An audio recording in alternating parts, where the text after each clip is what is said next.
Primero que nada, doctor, un saludo para usted y los compañeros. El tema que voy a tocar es acerca del referéndum o referendo. Y bueno, doctor, en primer lugar es importante precisar que es un referéndum, ¿no? Y se podría decir que es un mecanismo jurídico mediante el cual la población de un determinado estado da a conocer su voluntad.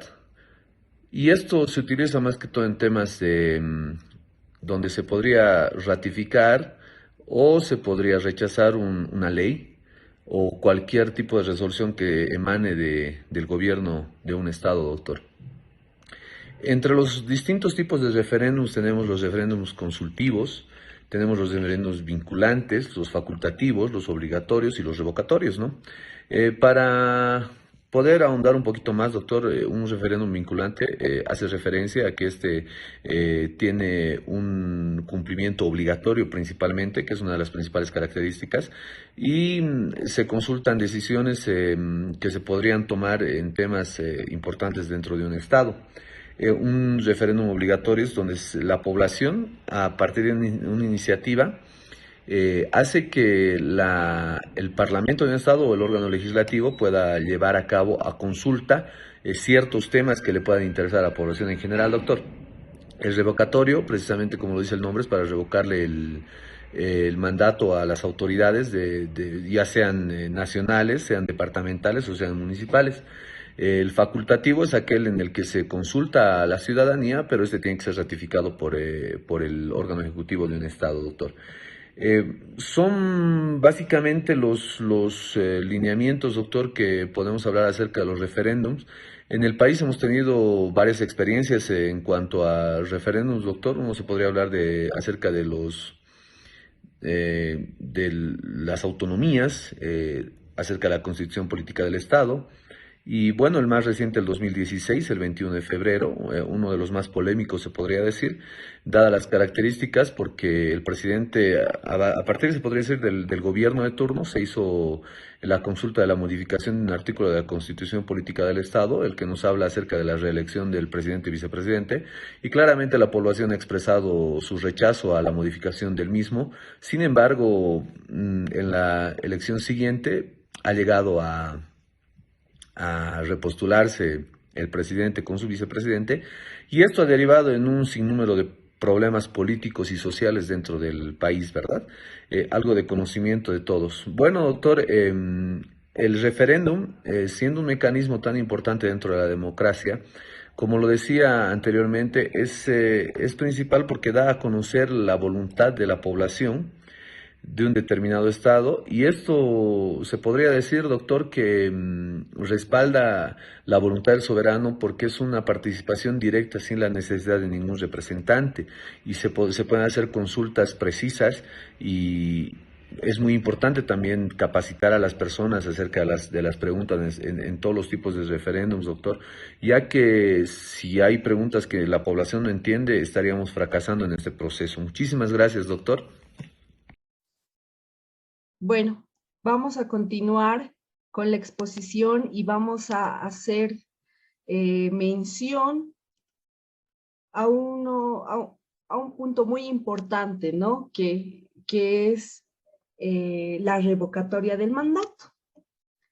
Bueno, vamos a poder encontrar una diversidad de, de definiciones de lo que es la revocatoria del mandato. En ese entendido, pues vamos a hacer referencia a lo que a lo que nos hacía mención Herbert el año 2016, quien nos decía que la revocatoria del mandato pues es un mecanismo de accountability vertical que nos va a permitir a los ciudadanos mantener el control sobre los gobernantes elegidos, ¿no?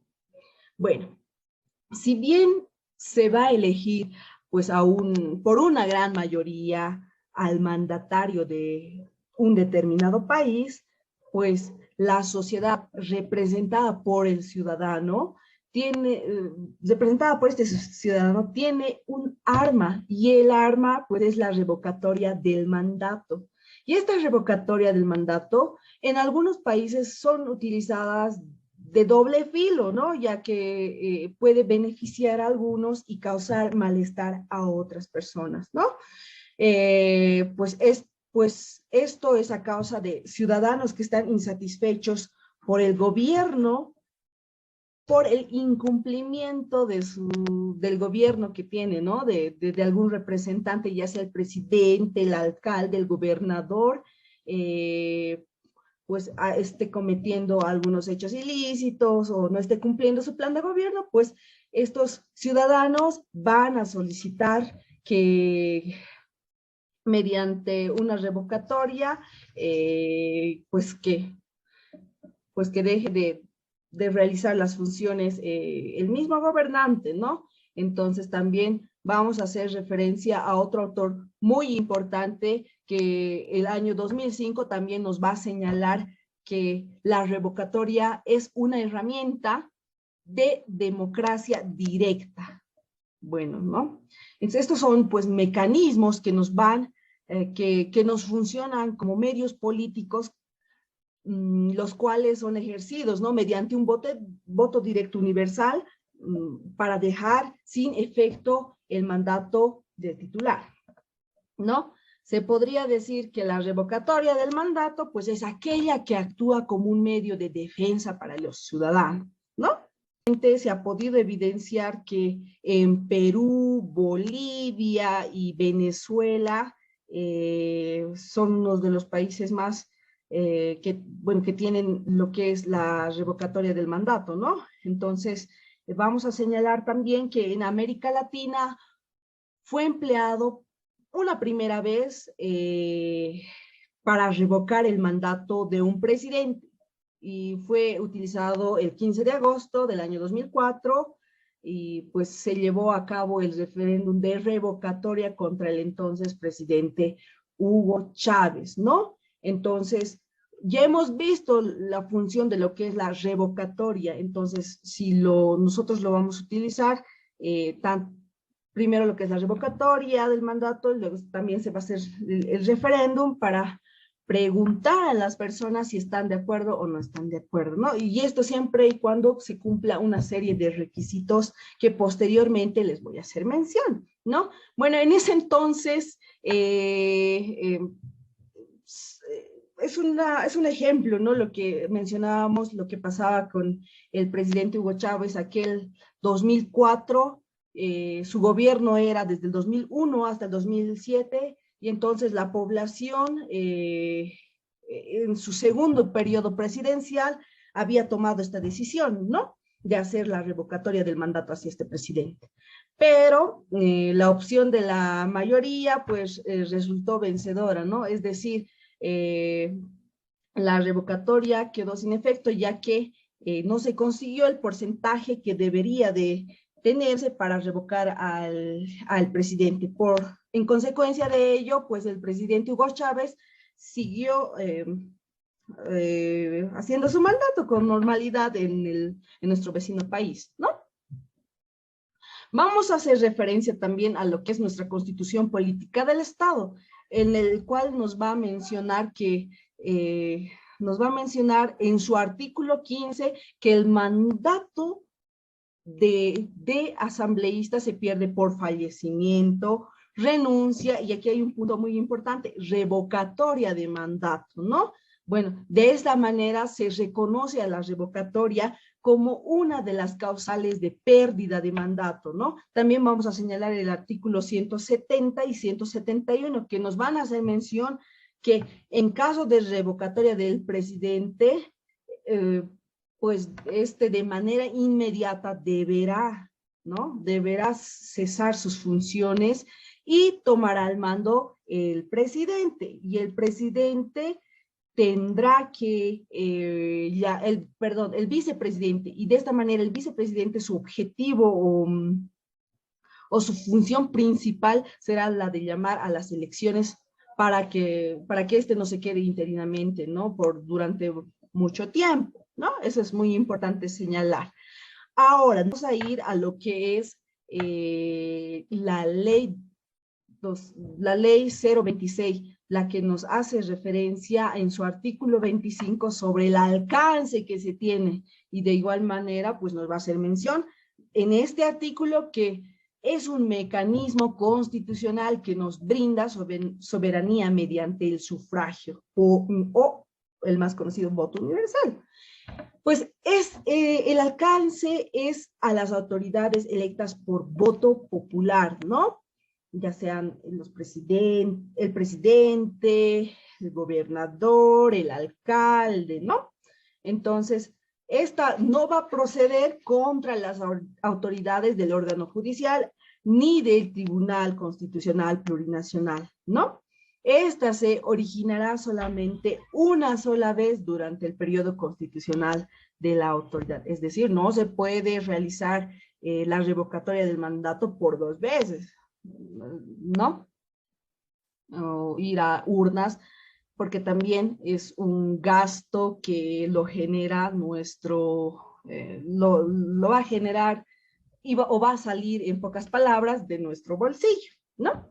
Vamos a hacer referencia también a lo que es el artículo 26, en la que nos va a mencionar sobre la iniciativa popular y los requisitos que se deben cumplir para realizar la revocatoria. Bueno, ahí tenemos 4 incisos, los cuales son muy importantes tomar en cuenta, tanto para autoridades nacionales como para autoridades departamentales y también para las autoridades regionales, ¿no? Entonces, para las autoridades nacionales se necesita la firma y la huella dactilar de por lo menos el 25% del padrón nacional electoral, ¿no? En el momento de la iniciativa, ¿no? Cuando nosotros vayamos a proponer, ¿no? Para las autoridades departamentales, de igual manera se necesita lo que es la firma, la huella dactilar, de por lo menos el 25% de ciudadanos y ciudadanas inscritos en el padrón electoral departamental respectivo en el momento de la iniciativa, de igual manera. Hay que tomar en cuenta estos porcentajes, ¿no? También para las autoridades regionales, el porcentaje es de igual manera el 25% de ciudadanos y ciudadanas inscritos e inscritas en lo que es el padrón electoral de cada circunscripción municipal que formen parte de la región. De igual manera se necesitan lo que son las firmas, las huellas dactilares, ¿no? Para las autoridades municipales, de igual manera se va a necesitar lo que es las firmas, las huellas dactilares y también aquí vamos a cambiar ya el tema de porcentajes. Vamos a hablar de un 30% de ciudadanos y ciudadanas inscritos, inscritas en el padrón electoral del municipio en el momento de la iniciativa, ¿no? Ahora vamos a hablar de lo que son los plazos. También, por otro lado, la recolección de firmas y huellas tendrá 90 días. O sea, esta va a tener el tiempo de 90 días posterior a esa fecha. Y bueno, luego posterior a esa fecha se archivará, ¿no? Si no se ha conseguido los porcentajes ya mencionados, pues estos van a terminar siendo archivados. Eso es lo que ha pasado en la ciudad de Cochabamba, cuando los ciudadanos se han organizado, han pedido firmas y en sus actas y en sus cuadernos, o sea, sí lo han hecho, pero debido a algunos temas políticos, pues se ha cerrado y se lo ha archivado, ¿no? También algunos requisitos que no han cumplido, pues se lo ha archivado y no ha procedido a lo que es la revocatoria, ¿no? Bueno, la verificación por parte del Tribunal Electoral va a tener 60 días para ver toda esta situación, ¿no? Si no cumple con los porcentajes o alguna otra formalidad, pues esta va a ser rechazada, ¿no? La iniciativa será rechazada de manera pura y simple, ¿no? Vamos a hablar ahora también de la convocatoria, ¿no? De la convocatoria y el calendario, que eso está en el artículo 28 de la ley 026, ¿no? Que nos hará mención de que la revocatoria se realizará mediante ley del Estado, ¿no? Aprobado por la mayoría de sus miembros, en este caso el Tribunal Supremo Electoral, ¿no? Este tribunal fijará un calendario electoral único para la realización simultánea y concurrente de la revocatoria de mandato, ¿no? Entonces, nuestro ente principal va a ser el Tribunal Supremo Electoral. Ahora vamos a hacer referencia del tema del presupuesto, de lo que les hacía mención, ¿no? Anteriormente, de que no se puede hacer cada rato el tema de la revocatoria del mandato, que esto va a ir mediante un referéndum. Entonces, esto pues causa gastos, ¿no? ¿Y de dónde sale el presupuesto? Pues este va a estar cubierto con recursos del Tesoro General del Estado, ¿no? Que provienen de los gobiernos departamentales, del gobierno municipal y de donde corresponda, ¿no? De donde se haga la revocatoria, si ya es a un gobernador, pues de los gobiernos departamentales, si es a un alcalde, de los gobiernos municipales. Entonces, ya una vez entendiendo acerca de dónde sale el presupuesto, pues vamos a hablar acerca de la participación que nos señala el siguiente artículo, ¿no? Entonces, este nos va a decir que serán válidos si votaron por lo menos el 50% más uno, ¿no? Entonces, de esta manera va a poderse dar una validez, ¿no? A lo que es la participación del 50 más uno. Entonces, si se vota un 49, pues esta no será válida, ¿no? En todo caso. Y esto crea una pelea, por así decirlo, ¿no? De las minorías con las mayorías, pero bueno, ese es otro tema. Entonces, también vamos a hacer referencia acerca de la aplicación, ¿no? Que nos menciona que se debe cumplir con dos condiciones muy importantes, que la primera es el número de votos válidos para lo que es la revocatoria del mandato y el porcentaje de votos válidos con los que fue elegida la autoridad. Es decir, si esta autoridad revocada, que bueno, queremos que se haga la revocatoria de su mandato, ha conseguido el 54%, pues dentro de lo que es esta participación y lo que es la aplicación, pues los votos válidos y el porcentaje deberá ser más allá de los 54%, un 55, un 56%, para darle más validez, ¿no? Bueno, el siguiente artículo nos hace referencia acerca de la pregunta, ¿no? Y nos dice que esta debe ser clara, precisa, ¿no? Aquí podemos verlo en imágenes, una pregunta que se hace, ¿no? Que está ha creado mucha polémica anteriormente, que se ha hecho mención también anteriormente con lo que es el referéndum del 21F. Entonces, debe ser más o menos así la pregunta, ¿no? ¿Usted está de acuerdo con usted está de acuerdo con lo que, con la continuidad del proceso de cambio, proceso de cambio, ¿no? O sea, esta pregunta es esencial, ¿no? Entonces, ahí estás viendo que es una pregunta clara, es una pregunta precisa en la que tú puedes responder sí o no, y punto.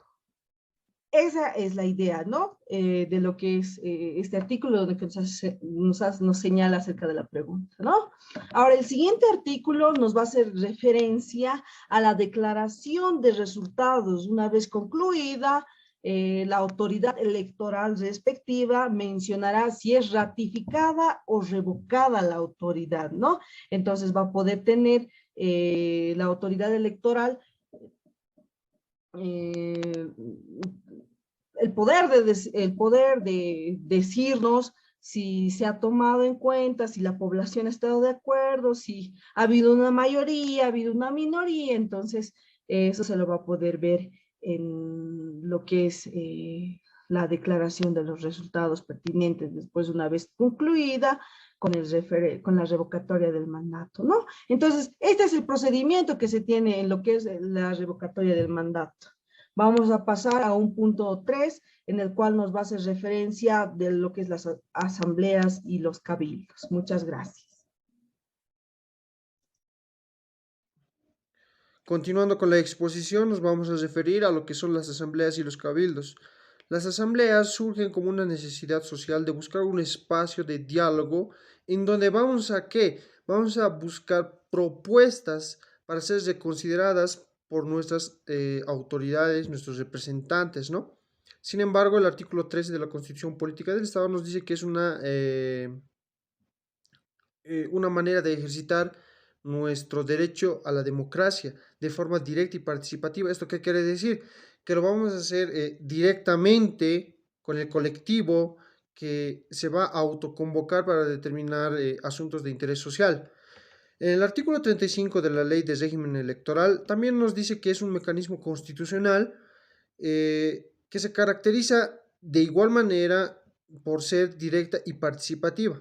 Ya lo habíamos dicho, directamente con el colectivo, participando del colectivo, proponiendo, ¿no?, una posible solución al conflicto, a la crisis política o a la etapa por la que se está atravesando. Entonces, los participantes a esa asamblea van a tomar de forma directa decisiones y determinaciones en la asamblea. En su artículo 36, 37 de la ley de régimen electoral, nos vamos a encontrar con una institución dependiente del órgano electoral, que es el CIFDE, ¿ya? Que es competente para conocer y observar, asimismo tomar debida nota de las determinaciones emergentes de dichas asambleas. Va a continuar mi compañero. Bueno, continuando con la exposición de mi compañero, bueno, yo voy a dar a conocer acerca de qué es un cabildo, para dar a conocer en sí, en definición. Primeramente nos vamos a remitir a la palabra etimológica. ¿De dónde viene la palabra cabildo? Primeramente vamos a dar a conocer del latín, que es capitulum, lo cual significa la cabeza, lo cual daríamos a conocer que, bueno, en la cabeza del líder o dirigente o representante que está llegando a realizar ese tipo de cabildo. También vamos a dar a conocer que es un organismo, ¿no?, representativo que vela por el buen interés de la ciudadanía, ya sea que esto busca un fin satisfactorio en las demandas que se tienen de diferentes organizaciones o sectores, ¿no?, que piden en el cabildo. Asimismo, la ley 0, el régimen electoral, la ley número 026 nos da a conocer una definición que es un mecanismo constitucional de democracia directa y participativa, la cual también nos va a ayudar a consolidar la democracia, ya sea mediante este cabildo, ya sea que mediante este cabildo hay una gran participación de la ciudadanía o de los sectores que piden una demanda, lo cual hace que esta democracia sea más consolidada y vista desde varios ámbitos, ¿no? En qué es lo que puede llegar a faltar o añadirse, ¿no?, este tipo de democracia. También voy a dar a conocer, bueno, el primer cabildo que se dio acá en Bolivia fue el 24 de septiembre de 1810, el cual duró como casi 15, ¿no?, el primer cabildo con el objetivo de buscar la libertad de Bolivia, ¿no?, que fue el año 1825, ya sea que Bolivia ha sido un país independiente, lo cual fue una lucha de 15 años también, donde también voy a dar a conocer acerca de que hay dos tipos de cabildos, uno que es el cabildo cesado y el abierto. El cabildo cerrado solo se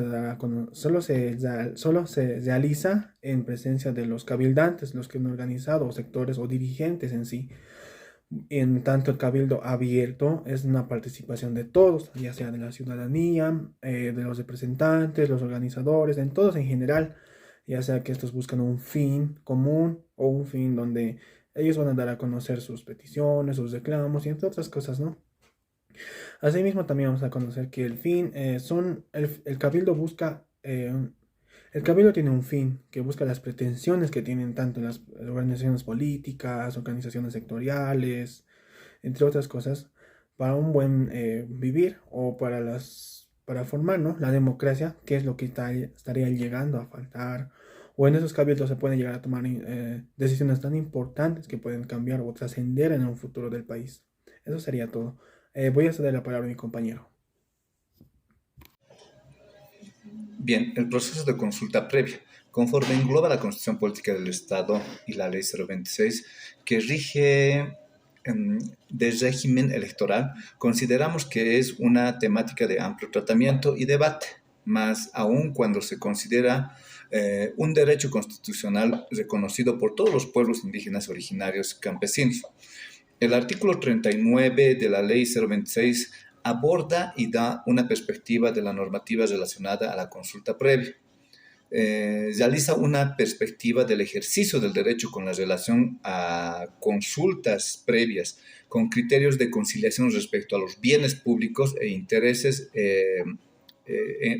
o bienes en común, con principales actores el gobierno, las empresas y los pueblos indígenas, todo con criterios que parecen contrarios, pero que pueden ser conciliados por medio de las normas, el respeto mutuo y los derechos adquiridos.